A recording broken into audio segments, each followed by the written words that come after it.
I think we can all be in agreement here, man. 2017 has by far been the worst WWE year creatively. 2017, as far as a television aspect goes, and storytelling, storylines, how we get from week to week on television, has by far been the worst I have ever seen in WWE. Now, this is coming from a fan who's been watching for close to 30 years. I know my shit. I know what I watch. I know what's supposed to be. I know what makes sense.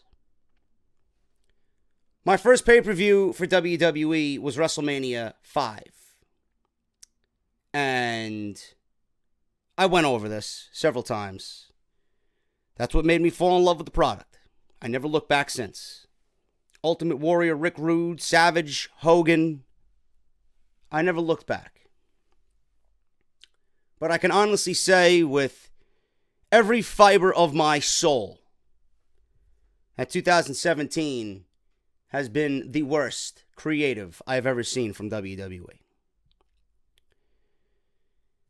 Up and down this year, you can look and you can see for yourself. I'm not making this shit up. I'm not being over dramatic. I am not being a complainer. I am not bitching. I am not moaning. I am telling you how it is. And I've presented truth and I've presented facts all year long.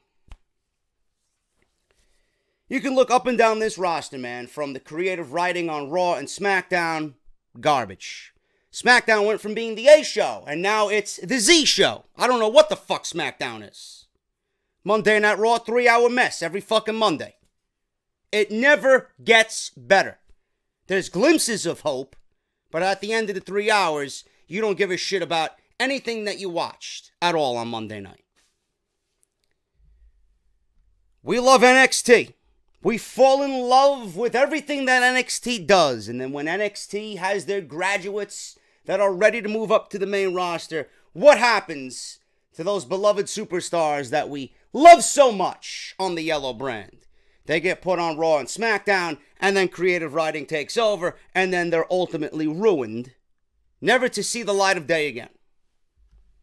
Case in point, Finn Balor, wasted. Bobby Roode on his way to being wasted. Shinsuke Nakamura, certainly on his way to being wasted, unless they give us what we want with him and AJ Styles at WrestleMania 34, which at this point I don't even think is going to happen. The list goes on and on and on. They give me no hope for the future. They give me no hope with the Aleister Blacks. They give me no hope with the Velveteen Dreams. They give me no hope with the Ember Moons or the Kairi Sanes or the Hideo Itamis. They give me no hope with the Adam Coles and the Authors of Pain and Sanity and Roderick Strong. Almas. They give me no hope. The list goes on and on and on. Creative writing that has logic holes big enough where it swallows you and you are never to be seen again. And then the biggest determining factor of why 2017 is the worst creative year for WWE, Roman Reigns. Roman Reigns.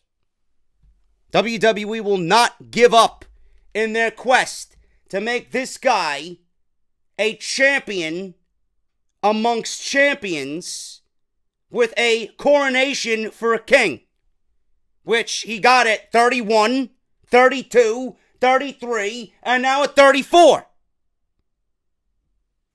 Give me a fucking break already. 2017 has been god-awful. God-awful. So we roll on into Survivor Series weekend, and what is WWE doing? They're giving us another pay-per-view. One of the big four pay-per-views. One of the big four. The beloved Survivor Series. And they're giving us Raw versus SmackDown. And they're coming up with this make-believe conflict between both feuding brands. And then the day after their Raw brand exclusive pay-per-view, TLC, we get champion versus champion matches that I don't know where they pulled this shit out from, but the collective groan amongst everybody when Angle announced 4 of these matches for Survivor Series, I think everybody was thinking the same thing. What the fuck are you doing? Are you kidding me? Why? This is what you're going to put up against NXT Takeover? Survivor Series weekend. You had Mahal versus Lesnar. You had Alexa Bliss versus Natalya. The Miz versus Baron Corbin. And then one match that I was actually looking forward to, more than anything, Ambrose and Rollins versus the Usos.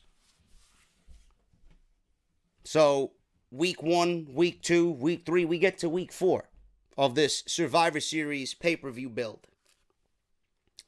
And all of a sudden, it's like WWE, void of logic, because I'm done trying to make sense of anything with WWE television. For the first time in 2017, I said, fuck it. I'm letting go. I don't want to be bothered anymore. For one fucking weekend in the entire year, I just want to enjoy myself. I want to enjoy myself with the one thing that I've kept close to my heart for close to 30 years. That is professional wrestling. I don't give a shit if you're getting this part-timer, that part-timer. I don't care what newcomer you are bypassing for the part-timer. I don't care. I don't care. For the first time in 2017, I can honestly sit here and tell you, everybody watching me, that I am genuinely excited for a WWE pay-per-view weekend. And that includes both shows. At this point, I might be more excited for Survivor Series than I am for NXT Takeover WarGames. And that would be a first ever.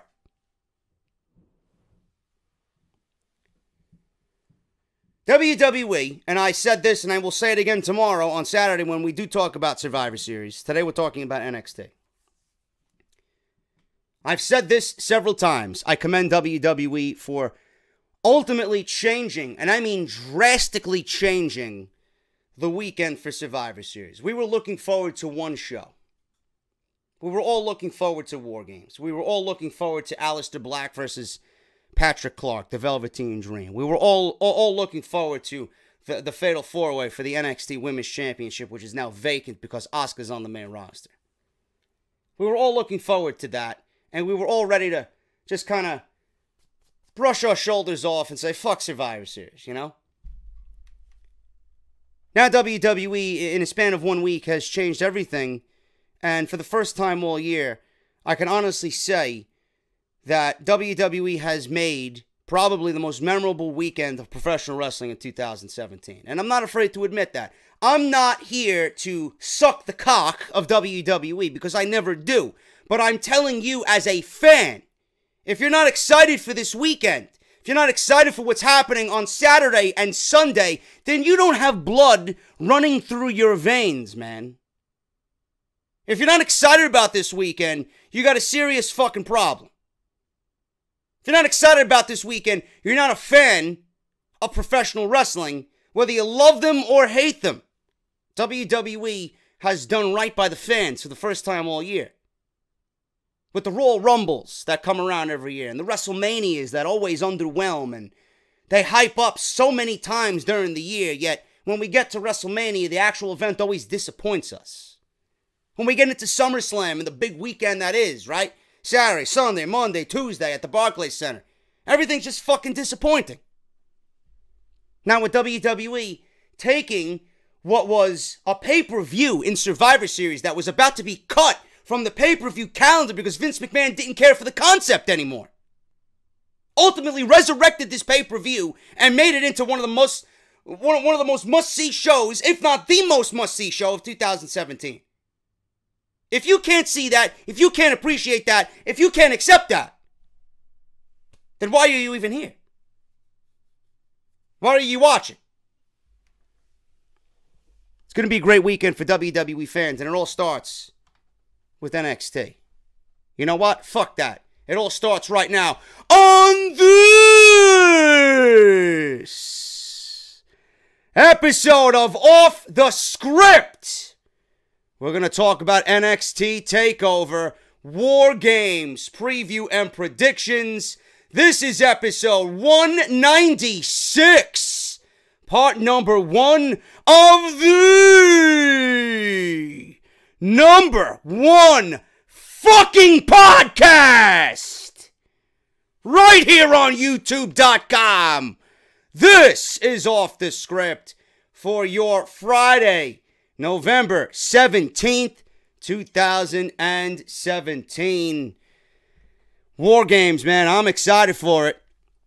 I can't wait for it, and we're going to go over the entire show, man. We're going to go over the entire show. We're going to talk about how we got to each match that's on the show this coming Saturday.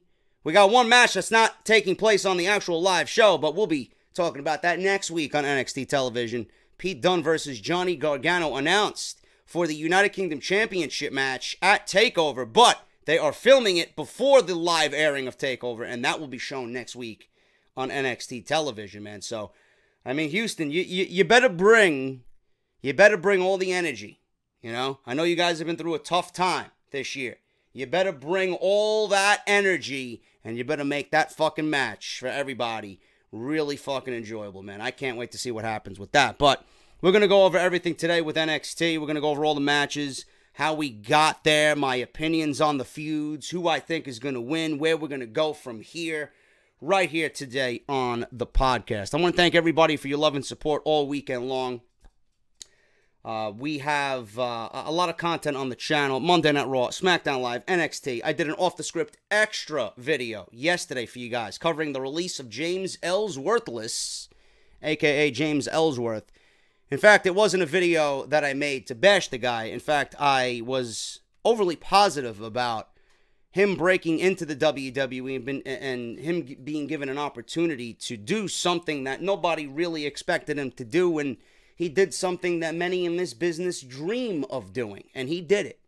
And we talked about that and how he had an adverse effect on the pretty much rocket ship push of Braun Strowman. He started it all. You know, he started it all off with Braun Strowman. And then he had a WrestleMania moment. He won, if you want to say he won, he technically won with an asterisk next to it. Helped Carmella win the Money in the Bank briefcase for the first ever women's Money in the Bank ladder match. You know, he was directly affiliated with Carmella. He was in a storyline with AJ Styles. He was main eventing SmackDown with AJ fucking Styles. You know how many people would die to be in that position? James Ellsworth was doing that. WWE Championship feud, you know, not really for the championship, but he was there, right there next to Dean Ambrose, as Dean Ambrose was battling AJ Styles for the WWE Championship, you know? He got an actual WWE Championship match on SmackDown against AJ Styles, believe it or not. So we go over all that, plus rumors on Tessa Blanchard coming into the WWE, along with Ricochet in January. We go over that. Major update on the return of the Revival, and why Braun Strowman and Kane did not actually have a match on Monday Night Raw in the main event. All that on Off the Script Extra, so make sure you guys go and check that out. Also, WWE 2K18 My Career videos are on the channel right now as well, so if you guys missed any of that, if you guys want to be entertained, if you're bored this weekend, there's plenty of content for you guys there. We got almost, what was that? Raw was an hour, SmackDown was almost an hour. We got the NXT review was a half an hour. We got, so that's, what, 2.5 hours there.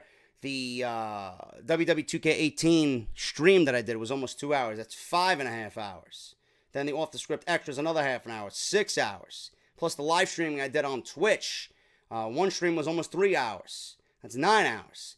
Almost 11 hours of content this week, man, with 2 Call of Duty streams, WWE 2K18 stream, all the WWE videos and podcasts that I did, plus you're getting this stuff on this weekend for Survivor Series, man. Hard-working, a lot of heart, a lot of dedication goes into this channel, so if you guys want to go and support, I would greatly, greatly appreciate it. Follow me on Twitter at JDFROMNY206. Make sure you guys hit that subscribe button down below and turn on that bell for your notifications. And if you guys want to get your t-shirts, man, I got to make sure you guys know this, because we're coming up on Black Friday. Next week, obviously, is Thanksgiving. The Friday after Thanksgiving is the biggest shopping day of the year.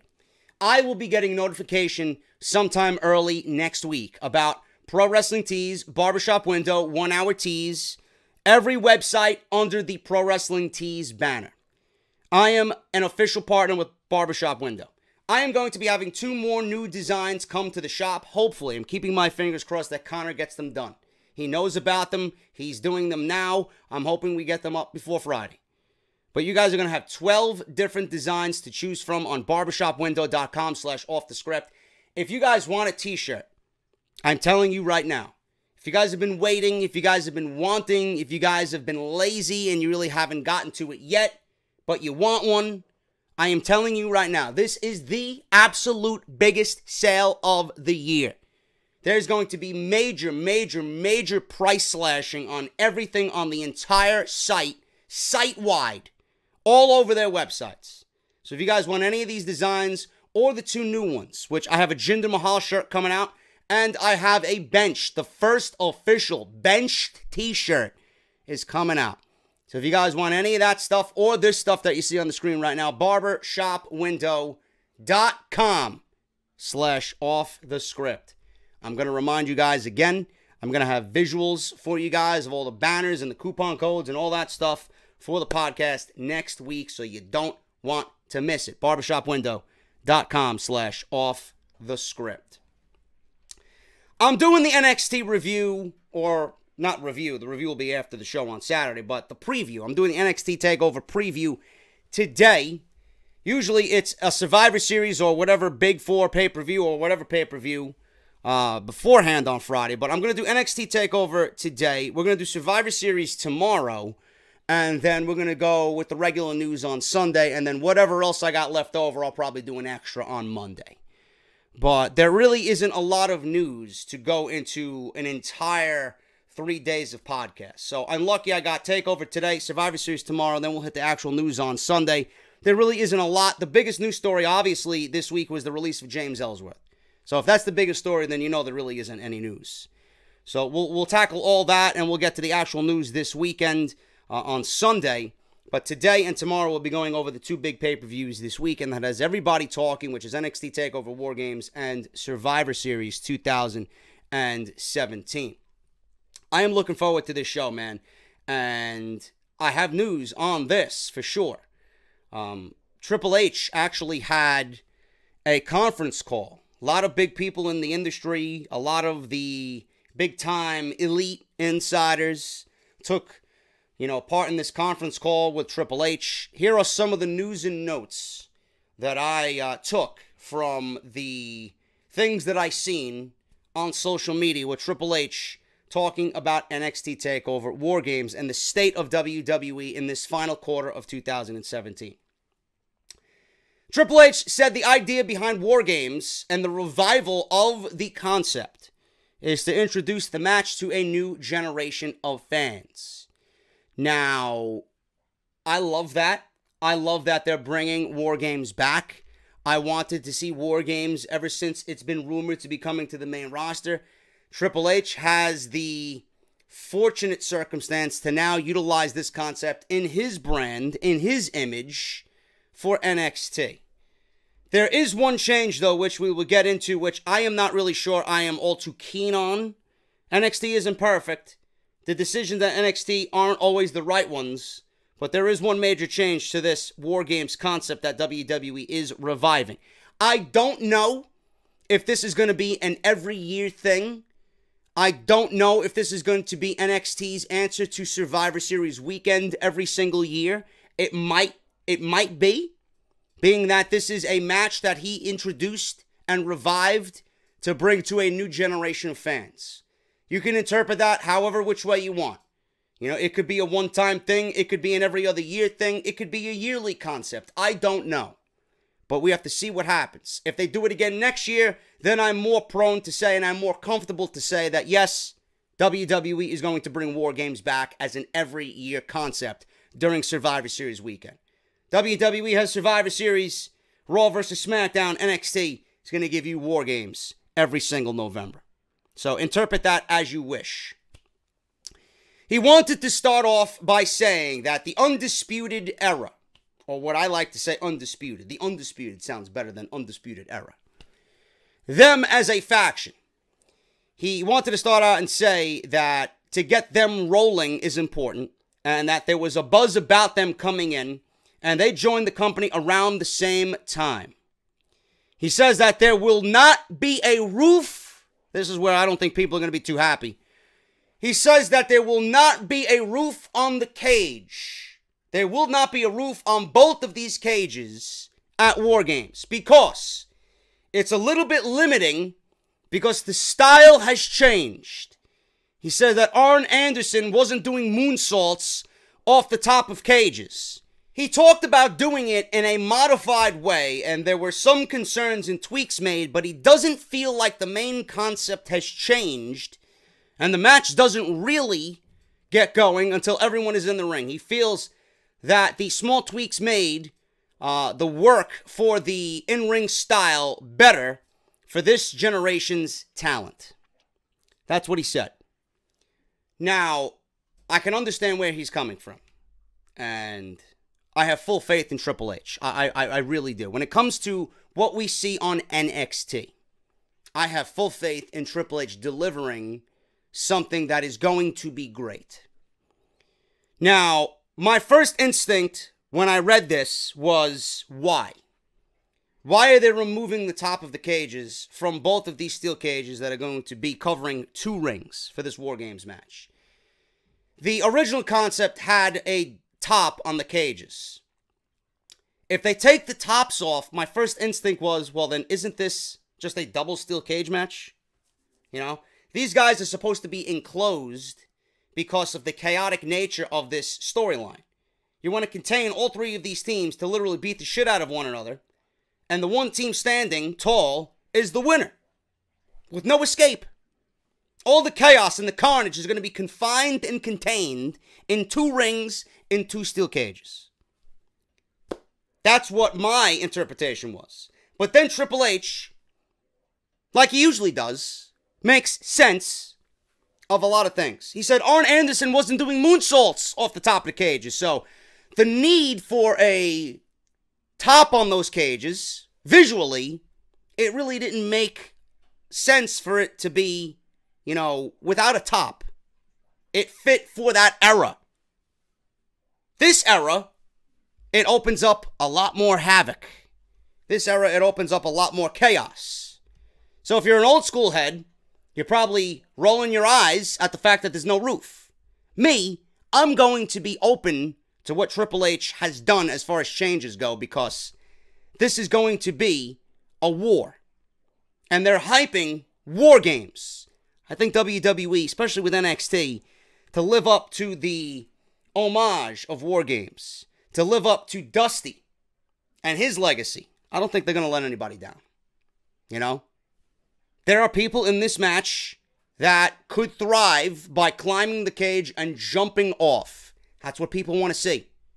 I could see, you know, Eric Young doing a big elbow drop off the top. I could see Roddy climbing the top. I could see Adam Cole doing something crazy off the top. You know? We'll see what happens, man. I'm open for it, but I know a lot of people are going to just take that little aspect and automatically deem this, look, WWE's ruining it already. Give it a chance. If they made the appropriate changes to fit this generation's style, then I'm going to put full faith in WWE and in Triple H to give me something worthy of calling War Games. That lives up to the homage, to the legacy of War Games. So let's see what happens with that, man. He shifted gears over to Survivor Series. He talked about AJ Styles versus Brock Lesnar at Survivor Series. It's a dream match in many ways, and the rest of the card is amazing. Gotta agree with him there. I think I'm looking forward to Survivor Series more because of Lesnar and Styles and that Raw vs. SmackDown men's match. I'm looking forward to that more than I am NXT at this point. WWE, again, I commend them for making the appropriate, necessary changes to make this weekend not just about NXT, but they're making this about the wrestling fans this weekend. Good on them.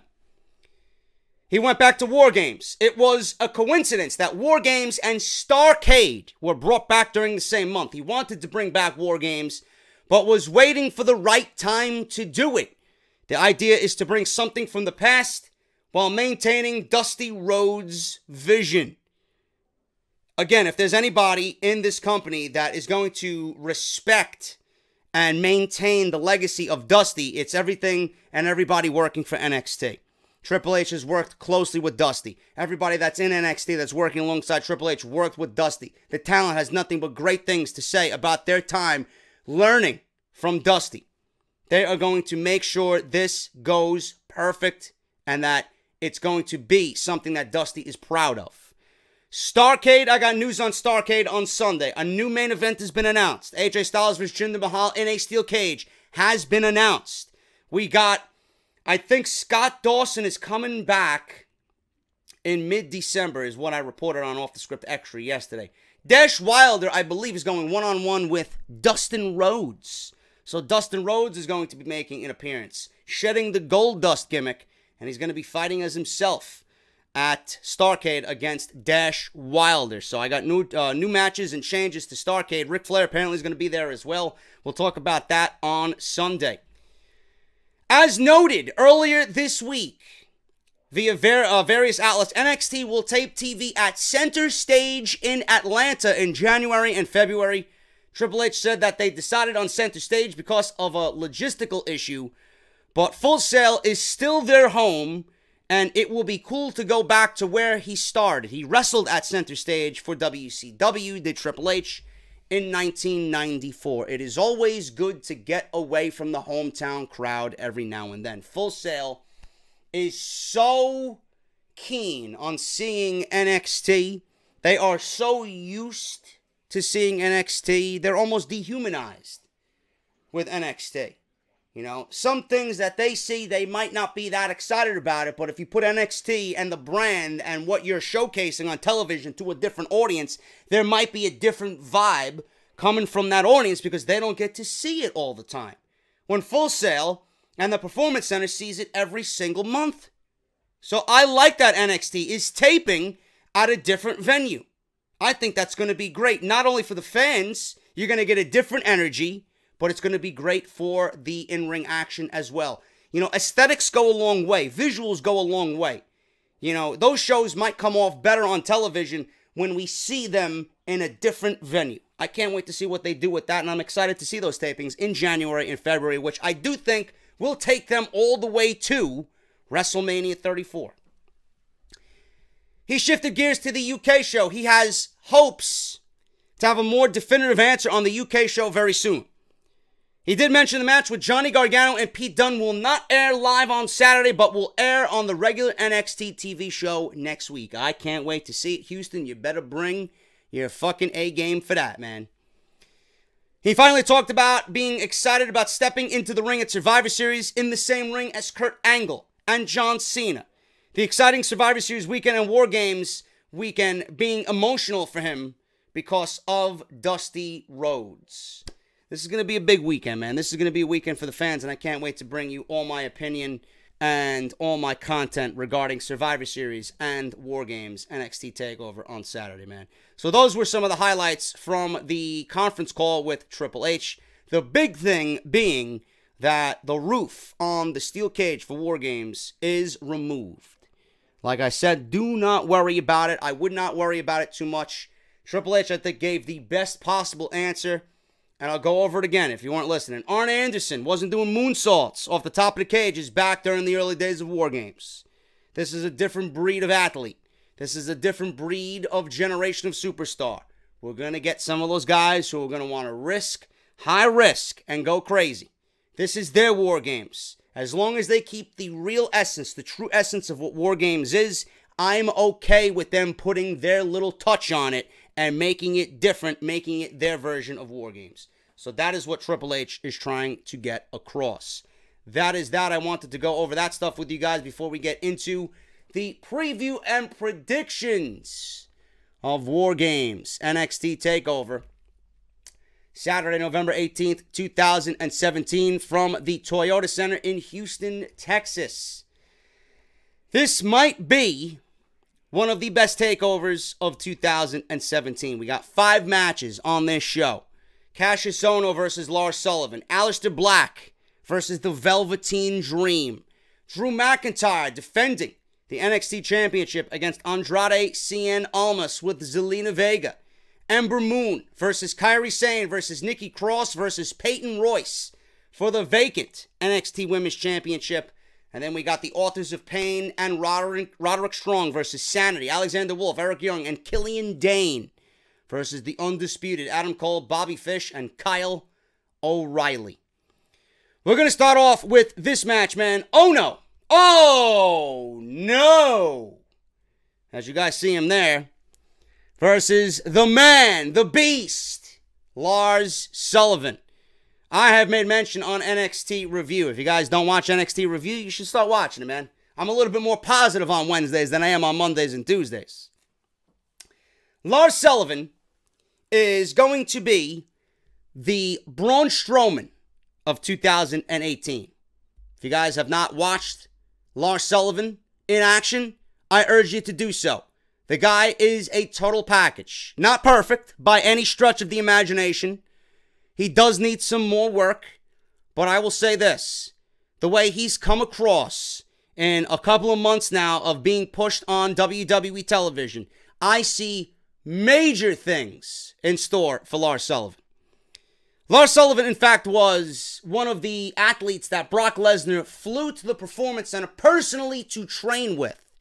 He got Grade A approval from Brock Lesnar himself. If that doesn't tell you that this guy is going to be money, I don't know what will. If Brock Lesnar is giving you his seal of approval, when does he ever do that? Then you're a made man. You are a made man. Cassius Ohno has been one of those utility players for NXT. Seemingly at the wrong place at the wrong time.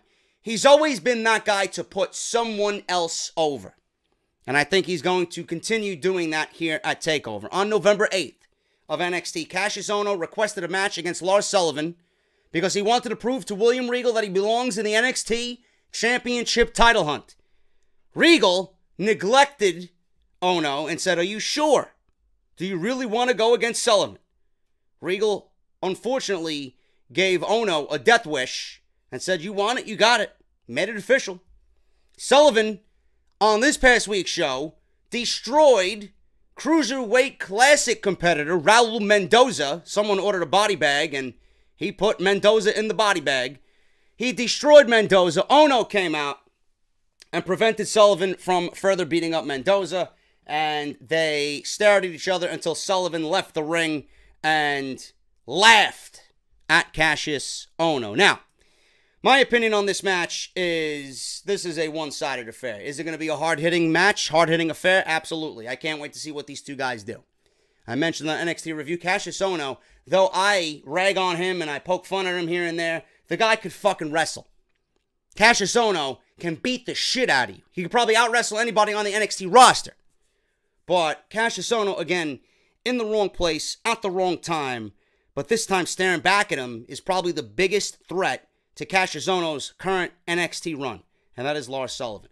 Lars Sullivan's on a hot streak. Lars Sullivan has more upside right now than Cassius Ohno. Lars Sullivan's going to be pushed into 2018 as an unstoppable beast. Having a victory over Cassius Ohno is going to do a lot for Lars Sullivan. Now, the one thing that I am worried about is that Lars Sullivan really hasn't shown much in terms of repertoire or in terms of wrestling ability with what he's been doing on NXT television. We know what Cassius Ohno can do. So I'm going to be paying close attention to this match because Cassius Ohno is going to prove how much he really is worth if he could take Lars Sullivan to a good match. Or I'm not expecting a fucking, submission match. I'm not expecting a classic Mr. Perfect Bret Hart-esque match here. But I am saying that I want to see more from Lars Sullivan. I want to see more than just big man move after big man move after big man move. I want to see if he can stand on his own 2 feet and tell a story with Cassius Ohno. That's what I'm going to be looking forward to.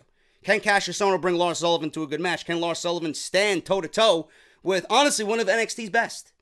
And I think Lars Sullivan is going to stand victorious here, and I think Lars Sullivan is the winner over Cassius Ohno at NXT Takeover WarGames. That is my first prediction of NXT Takeover. The one match that I'm looking forward to more than anything else on this show is this match. You got Aleister Black versus the Velveteen Dream, Patrick Clark. Aleister Black is NXT's top dog. He will be. If I'm thinking NXT champion after Drew McIntyre, I'm talking Aleister Black. I think Aleister Black right now has the most momentum out of anybody in NXT that will result in him winning the NXT championship. Now, what I'm thinking of here is Velveteen Dream, Aleister Black. I think this is going to be a hard-hitting match. We've seen a vicious side of Velveteen Dream. We've seen a vicious side, and I mean a vicious side from Aleister Black. Just go back and watch his match with Hideo Itami. These two guys are going to beat the shit out of one another. I shit all over Patrick Clark. I really did. I shit all over him. I didn't like the gimmick. I thought the gimmick was one of those things that had a very, very, very small ceiling. I seen this gimmick as something that Monday Night Raw and SmackDown Live would use to just feed the entertainment aspect of their show. Put them with Breezango or, treat him as a Santino Marella. But Patrick Clark can actually fucking wrestle. And the gimmick, if it stays true to form right now, yes, it's flamboyant. Yes, it's different. Yes, it's something that we don't usually see on WWE television. It's very peculiar and bizarre to see a grown man wear t-shirts that come up to about here and wear colorful bandanas and just be overly feminine in a WWE ring. But I am looking past all that because I see the work, and this is visual to anybody that's watching. I see the work that Patrick Clark is putting into this character, and I absolutely fucking love everything about what he's doing. He lives the gimmick. And when you live the gimmick, it's going to come across as A, you care, B, you're going to get people on board with what you're doing because you are so involved in what you are trying to present. That's why we love Broken Matt Hardy so much. Everywhere he went, he lived the gimmick. He lived the gimmick. That's why we fell in love with Broken Matt Hardy. Now, with this match, yes, it's going to be one of those things that the Velveteen Dream has been so good, he's only going to be used to put over Aleister Black. Aleister Black is undefeated. WWE is going to make Aleister Black their next NXT champion. This is something that is coming. We don't know when. It's a guaranteed thing that Aleister Black is going to be WWE NXT champion.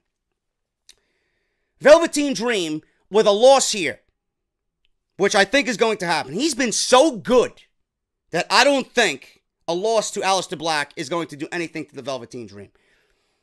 Aleister Black is going to win this match. We're going to see the Black Mass, and we are going to see Aleister Black continue his dominance on NXT. And this is what I propose to you. I honestly think Aleister Black versus Drew McIntyre is the next NXT Championship match. I think that is the next feud, because you can kind of tell where WWE goes with this when watching NXT. I don't think Adam Cole is going to be ready yet. Everybody figured, Adam Cole is going to be ready for the NXT Championship. He's going to be the NXT Champion, this and that. I think WWE is making Undisputed look so dominant as a way to give Adam Cole vast importance on NXT without giving him the NXT Championship. That would be too much. That would be too much. And he is the relative newbie here. Aleister Black has been here for a little bit now, so I think him winning the NXT Championship over Adam Cole makes a little bit more sense. Aleister Black versus Drew McIntyre will take place in Philadelphia. This is my prediction. Aleister Black versus Drew McIntyre will take place for the NXT Championship in Philadelphia, and I think it's going to be one of the best matches that NXT has put on ever. Because Aleister Black and Drew McIntyre and their styles, I could see just fucking tearing any house down that they're going to be at. Aleister Black's going to win the NXT Championship. Aleister Black's going to have a short run with the NXT Championship. End of January, February, March, into April at WrestleMania. WrestleMania 34, New Orleans, NXT Takeover New Orleans. I am envisioning right now, if all the stars are aligned, I am envisioning Aleister Black defending the NXT Championship against Ricochet, and I think that's going to main event NXT Takeover New Orleans. Can you possibly fathom Aleister Black versus Ricochet for the NXT Championship WrestleMania weekend? How many boners did I cause just by saying what I think is going to happen at NXT TakeOver New Orleans? From there, I think Ricochet feuds with Adam Cole, and we see Ricochet versus Adam Cole in the summer of 2018. That's just my prediction. That's just my prediction. But as far as this match goes, Aleister Black is going to defeat the Velveteen Dream. How this all got started. This was a simple storyline. A simple storyline that was easy to follow. It didn't break any boundaries. It didn't, go out of its way to do this crazy shit. It was just simple storytelling. Aleister Black, the quiet man, spoke up for the first time. They made a big deal about him speaking up, telling you about his upbringing and what he believes in. And Velveteen Dream, pretty much being the new guy, he wants to, come up and use Aleister Black as a pedestal, as a stepping stone to get his name out there. He wants Aleister Black to say his name. Aleister Black began a promo. It all started on his promo about his career. He was interrupted by Patrick Clark. He said Black was afraid.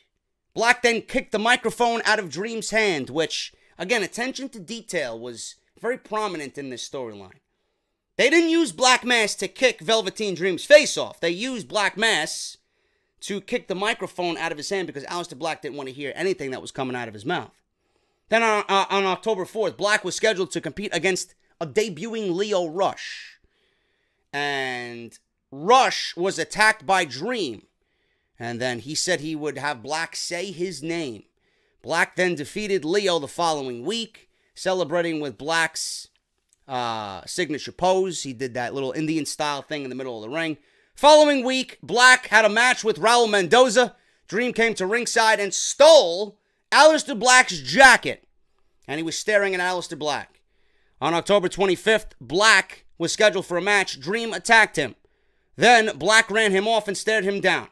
The following episode, a video was played showing Black challenging Dream to a match at TakeOver, stating that he had his attention, and it was made official. Dream then defeated Cesar Bononi and accepted Aleister Black's challenge to a match at WarGames, promising that Black's lips would say his name. The one thing in this match that I want to go over, the one thing that in this build rather that I want to go over, there was an instance where we had Patrick Clark come out and stare down and yell at Aleister Black. Say my name. Say my name. I'm going to get you to say my name. Aleister Black didn't look once. He didn't look once over at Patrick Clark. Velveteen Dream walked up the ramp and exited the arena. At that point, when he exited through the curtain and left ringside, Aleister Black then turned his head and looked in the direction of Velveteen Dream. But when he was there, he wouldn't give him the attention that he sought. When he was away and when he went away, Aleister Black looked over at the Velveteen Dream when he was walking away. I love this storyline, man. And Aleister Black is going to give the Velveteen Dream all the attention he wants on Saturday. But I'll tell you what, Velveteen Dream is going to have Aleister Black waiting for him, and he's going to be knocked out by Black Mass. Aleister Black is going to win at TakeOver. Drew McIntyre versus Andrade Cien Almas with the lovely and beautiful Zelina Vega. If you want a WWE superstar who has a second lease on life in 2017, look no further than Andrade Cien Almas. The guy debuted, and he debuted to little to no fanfare whatsoever. The guy came out, and I shit all over him for weeks on end. And I'm not talking about his wrestling skill. His wrestling skill was there. The guy came out literally dressed as Mr. Strippogram.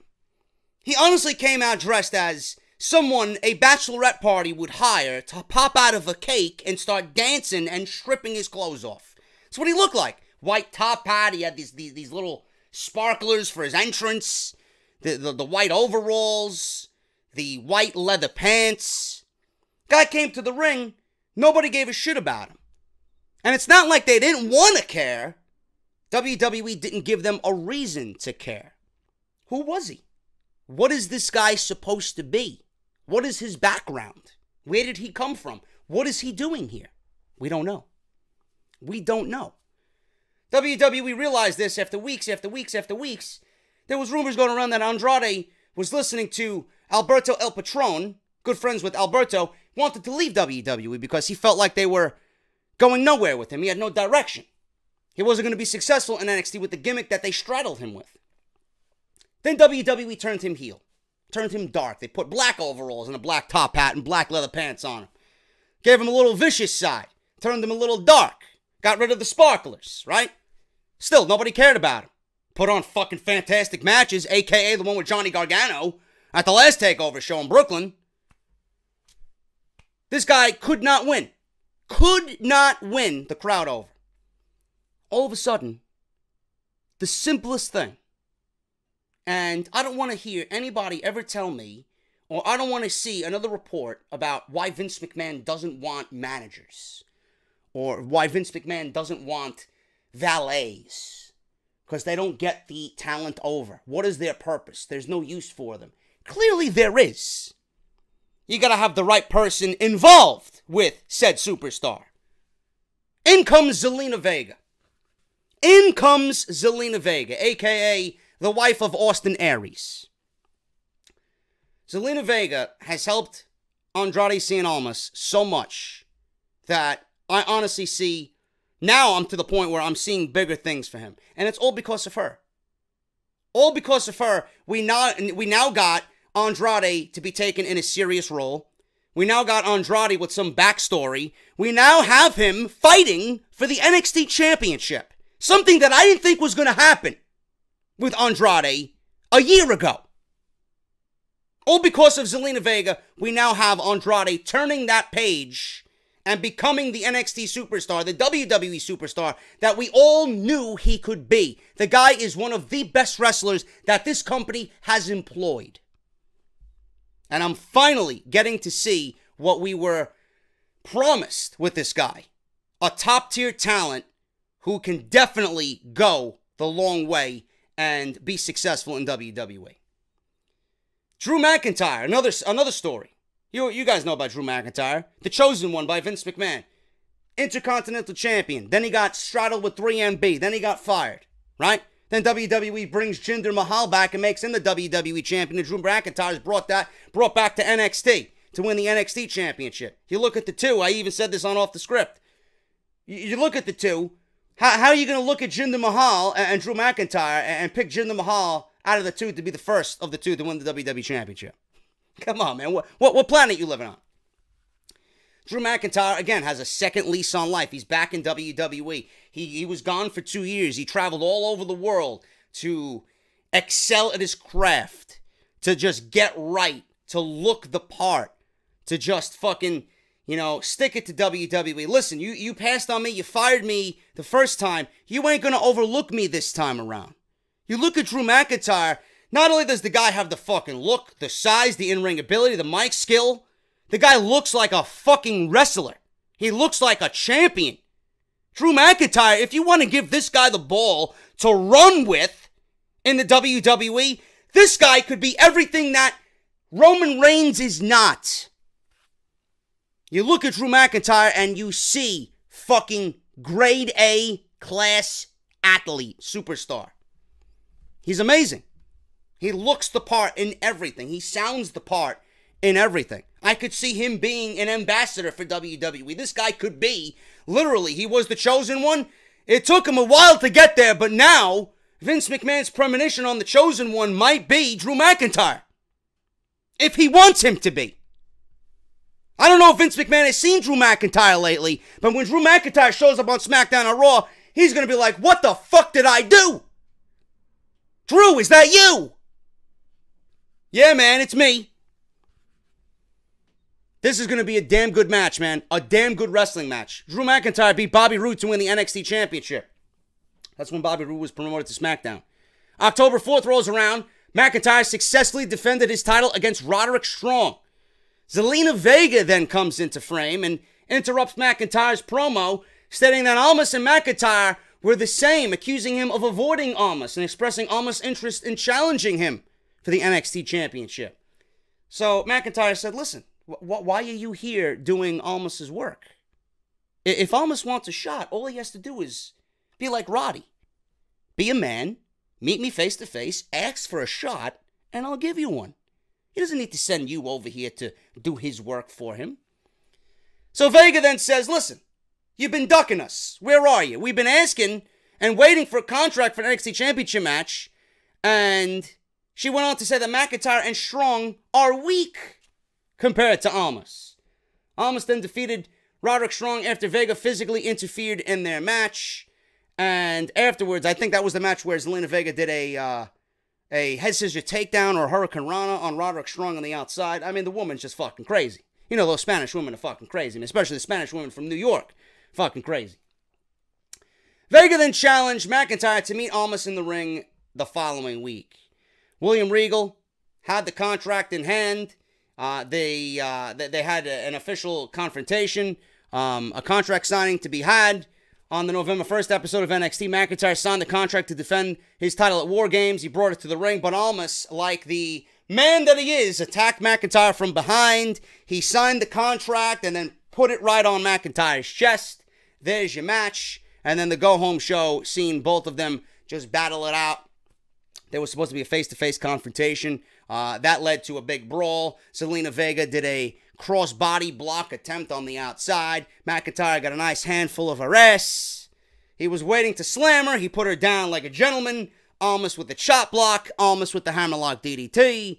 And he laid the champion out on the go-home show for NXT Takeover WarGames. Almas is not winning. Almas is not winning. Almas is merely Hideo Itami.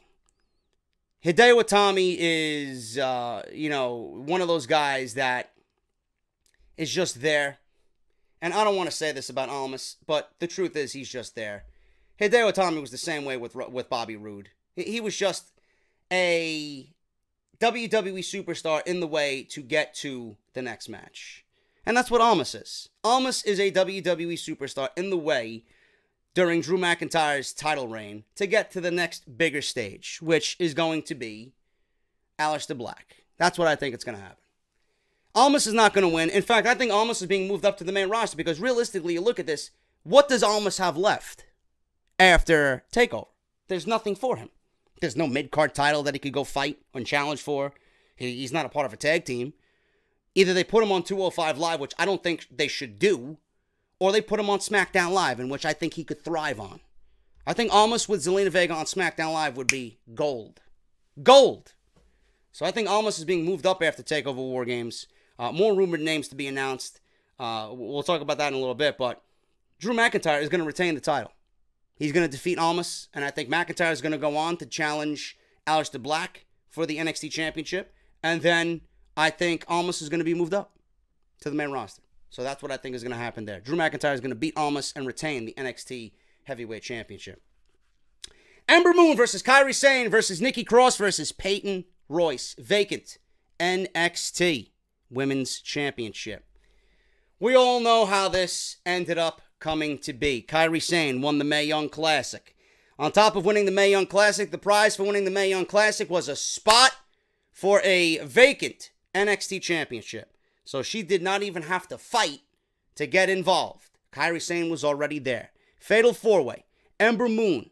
Ember Moon won a triple threat match.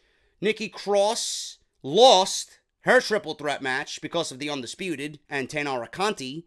Adam Cole, like a sly dog that he is, hired Taynara Conti to fuck over Nikki Cross because he was feuding with Sanity, so he didn't want Nikki Cross to get involved in anything successful, so he hired somebody else to do his dirty work because he can't do anything to her. So he hired a female for the one night to fuck over Nikki Cross. And then Peyton Royce obviously got her way in there as well. Ember Moon, and the story of Ember Moon was that she could not beat Asuka. Dating back to NXT TakeOver Orlando, she couldn't do it. Asuka cheated then to win, showing some heel tendencies. WWE went on and on and on about building sympathy for Ember Moon, and then Ember Moon comes to TakeOver Brooklyn and has the best women's match all year with Asuka during SummerSlam weekend, and loses. Hits the Eclipse, Asuka kicks out, Asuka with a dislocated shoulder blade or whatever the fuck she had injured with herself, collarbone, beats Ember Moon. Ember Moon looked like she was about to just fucking bawl a river of tears there in Brooklyn. Now Ember Moon is going for the NXT Championship again. Nikki Cross, the other woman to almost bring Asuka to the brink of defeat, is in this match. She won a Battle Royal with a lot of women from the Mae Young Classic involved. Nikki Cross won the Battle Royal to gain entry. Peyton Royce is there just because there really isn't anybody else built up for this.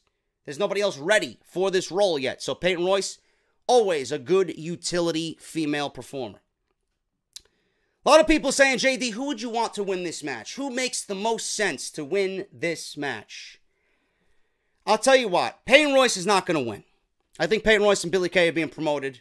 They're the other two, along with Andrade, at this point, I think that are being promoted to the main roster. WWE has an overabundance of female performers at NXT. Dakota Kai. They got Bianca Belair. They got Santana Garrett, right? They got, who else they got? They got Mercedes Martinez that we just seen on NXT this past week. Shayna Baszler's going to be there. WWE has a lot of female performers at the Performance Center. And the loss of Billie Kay and Peyton Royce really aren't going to do much of anything. But we see these two, and we automatically want to give Peyton Royce the title, or Billie Kay the title, because they've been there the longest. That doesn't really mean anything to me. You know, you could be there the longest and still do a great job and not have an NXT title reign. You don't need an NXT title reign to be moved up to the main roster. You know, as long as you fit the role and do what you got to do and you get yourself over. We all love Peyton Royce. We all love Billie Kay. I think they'd be great on either Raw or SmackDown. I think they are just there to fill that void. They're not going to win, and they're going to be moved up. I don't think Kairi Sane, I'm going to be honest with you, I don't think Kairi Sane is ready to win the title yet. I don't. It would be too predictable if WWE gave Kairi Sane the title all because she won the Mae Young Classic. I honestly think it's either Nikki Cross or Ember Moon. And if I had to choose one or the other, if I was booking, I'd give it to Nikki Cross. Because I think she's been so good at what she does that I think she deserves a women's championship run at NXT. I don't think that's going to happen. I think Ember Moon is finally going to be the one to get that role after Asuka. She was the last one to almost beat Asuka. She was the emotional one after that defeat of Asuka, bringing Asuka to a fucking cunt's hair of a defeat, hitting the Eclipse and then ultimately losing. I think they're going to give it to Ember Moon. And then I think Ember Moon's going to eventually lose it to Kairi Sane. You know, that Japanese connection is going to come back and haunt Ember Moon somewhere in 2018. I think Kairi Sane is going to win the championship in 2018, but for the time being, I think Ember Moon is going to win the NXT Women's Championship, and I think she's going to be crowned the new Women's Champion at TakeOver WarGames. The Authors of Pain, Akam and Razor and Roderick Strong. How this still is a team, I don't understand it. Very odd and bizarre, but we're getting them as a threesome. Sanity, Alexander Wolf, Eric Young, and Killian Dane. Versus the Undisputed Era, Adam Cole, Bobby Fish, and Kyle O'Reilly. This all started back at Brooklyn. TakeOver Brooklyn 3. We had Sanity defeat the Authors of Pain to win the NXT Tag Team Championship. After the match, Bobby Fish and Kyle O'Reilly attacked all four competitors, both teams, downed by Red Dragon. Over the next several weeks, Adam Cole debuted. Well, actually, he debuted at TakeOver. And Fish and O'Reilly formed a new stable with Cole, calling themselves the Undisputed Era. And they were just picking off Sanity. They were picking off NXT superstars. Cole defeated Young after Young was distracted with a big brawl on the outside between both factions. That was in the last episode of NXT on September 27th. McIntyre successfully defended his title against Roderick Strong. Undisputed has been looking to recruit Roddy a couple of times during this build. That was the first instance. Undisputed Era came out to urge Roddy to join them. On the October 18th episode, the Authors of Pain attacked Sanity during their match with the Undisputed Era, holding up the tag team titles and staring down Undisputed. The following week, after Roderick Strong's match with Andrade Cien Almas, Undisputed Era came down to the ring to convince Roderick Strong to join them again, telling him to think it over. They even had visual evidence from the hard camera, the security camera at the Performance Center. When Roddy was walking out of the Performance Center, the Undisputed came up to him as he was leaving the Performance Center training, asking him to join Undisputed. He said no. So he denied them 3 different times. 3 different times. On the November 1st episode, the Authors of Pain defeated Sanity, which was their return match for the Tag Team Championships, by disqualification because they were attacked by the Undisputed Era, who beat up Sanity. Strong came out to help, teasing joining Undisputed, but eventually saying, fuck you guys. He attacked Cole instead, sending Undisputed running. William Regal then came out to restore order and announced that he was tired of all this nonsense, that all 3 of these teams, all 9 of these entities, will be in WarGames. So, that is that. What do I think is going to happen here? I can't tell you what's going to happen in the match. The fact that there's no roof on the match, or on the cage, rather, it's going to be fucking crazy. I'm sure we're going to see some high risk. I'm sure we're going to see something on the outside.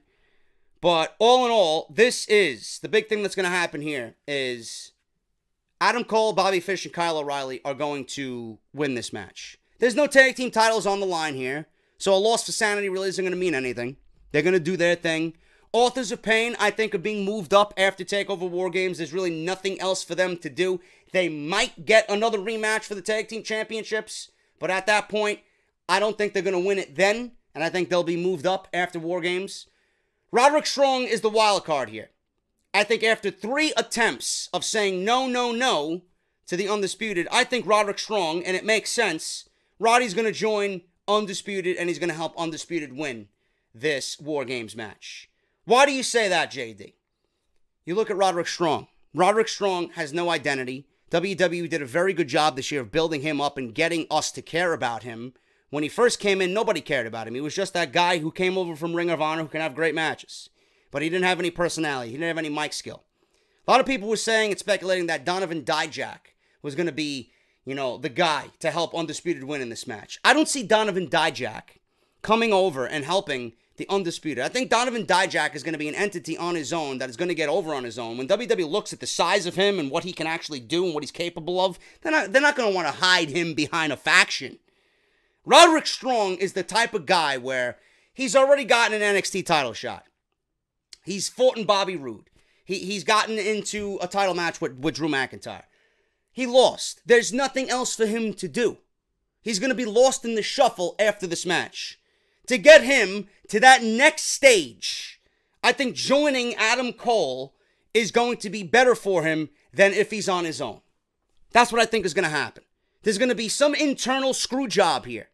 He's going to be that inside guy that was given instructions underneath the table, Yeah, we're going to have this match, and at the end, he's going to show his true allegiance. There's a reason why there was 3 teases for Roderick Strong to join this. The 4th tease is going to be the nail in the coffin. Roderick Strong is going to help Adam Cole, Kyle O'Reilly, and Bobby Fish win this match, and we're going to have a fearsome foursome of Undisputed with Strong, Cole, Fish, and O'Reilly. That's what I think is going to happen. WarGames is going to be great. I think WWE is going to really respect what the match is and what it means to Dusty while putting their own spin on it. And I think the Undisputed, being that they're the new dogs in town, and I think Adam Cole is going to lead these guys to the promised land while he himself is going to challenge for the NXT Championship, sooner rather than later. Bobby Fish and Kyle O'Reilly will probably end up winning the Tag Team Championships. This is going to be a faction of superstars that is going to be dripping in gold. I think that's what's going to happen. I think Roderick Strong is going to be a better man for joining Undisputed than if he was not in Undisputed.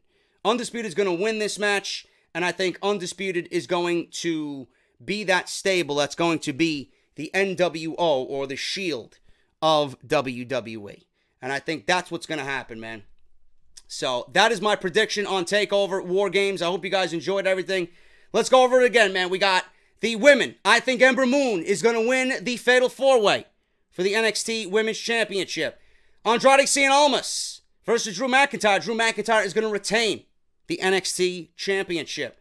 We're going to have 3 teams in WarGames. And Undisputed, with the help of Roderick Strong, is going to come out on top for WarGames. Cassius Ohno versus Lars Sullivan, the big man, the beast. Lars Sullivan, who I think is going to be the Braun Strowman of 2018, is going to take down Cassius Ohno. And then the Velveteen Dream versus Aleister Black. Patrick Clark is going down to fade to black. Black Mass on Velveteen Dream. And he's going down 1, 2, 3. Aleister Black is going to be victorious at TakeOver WarGames. That is that. Thank you guys so very much for everything. I love you all. If you enjoyed the video, hit that thumbs up. We will be back tomorrow with Survivor Series 2017 preview and predictions. It should be another long show. If you guys enjoyed any of that all week, I'm sure you guys are going to be looking forward to what I have to say on that. And Sunday we'll hit the news and rumors as always, as usual, to end off the script this weekend. I'm going to bypass the social media segment today. We'll hit it tomorrow. I am not really feeling all that great yet still. I am getting better, but I am dripping sweat because I did take some medication before I did hit record here today, and I just want to go and relax. So I'll hit the social media segment for you guys tomorrow. I still got a bunch of questions left over from last week, so we'll hit that tomorrow for the Survivor Series preview and prediction. Saturday, make sure you guys tune into the channel. We're going to be doing NXT TakeOver review and results. We're going to talk about everything that happened at TakeOver, and then the same thing for Sunday for Survivor Series. If you enjoyed the video, hit that thumbs up. Make sure to follow me on Twitter at JDFROMNY206. I just got confirmation from Connor. He's going to have the new designs for Barbershop Window done Saturday. They will be up next week on Barbershop Window, man. I can't wait for you guys to see these designs, so I'm excited about that. Enjoy your Fridays, man.